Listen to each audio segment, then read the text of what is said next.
नमो बुद्धाय, जय भीम.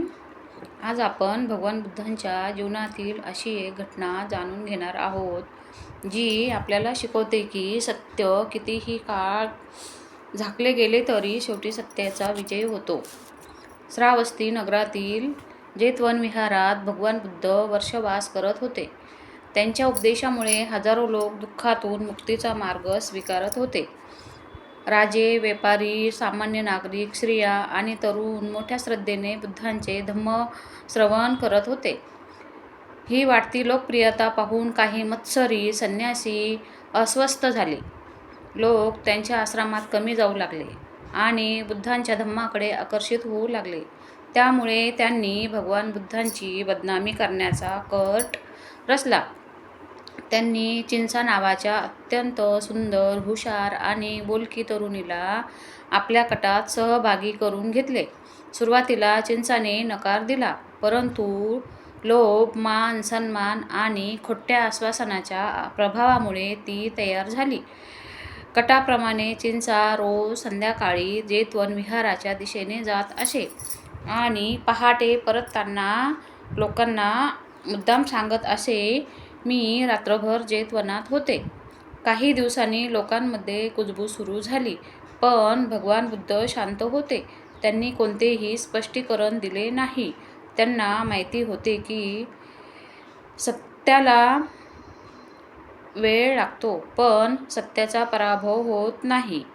काही महिन्याने चिंचाने आपल्या पोटाला लाकडाचा तुकडा बांधला आणि त्यावर कपडे घालून स्वतःला गर्भवती असल्याचा भासवले. एके दिवशी जेतवनात मोठी सभा भरली होती. हजारो लोक बुद्धांचे प्रवचन ऐकत होते. त्याचवेळी चिंचा सर्वांसमोर आली. ती मोठ्याने म्हणाली, गौतम, माझ्या पोटातील मुलाचे वडील तुम्ही आहात. आता माझी जबाबदारी घ्या. सभेत शांतता पसरली. अनेक लोक चकित झाले. भगवान बुद्ध मात्र शांत राहिले. त्यांच्या चेहऱ्यावर ना राग होता ना भीती. ते अत्यंत शांत स्वरात म्हणाले, बहिणी, सत्य तुला आणि मला माहीत आहे. हे शब्द ऐकून चिंचा अधिकच संतापली. ती बोलत असतानाच तिला शिंक आली आणि तिच्या कमरेला बांधलेला दोर सैल झाला. लाकडाचा तुकडा खाली पडला.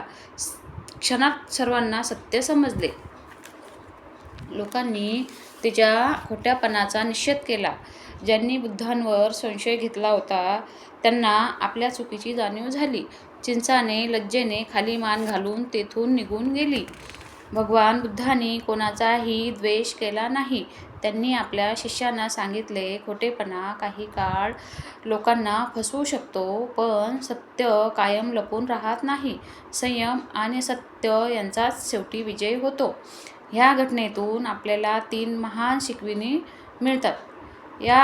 पहिली शिकवण, मत्सर माणसाला चुकीच्या मार्गावर नेते.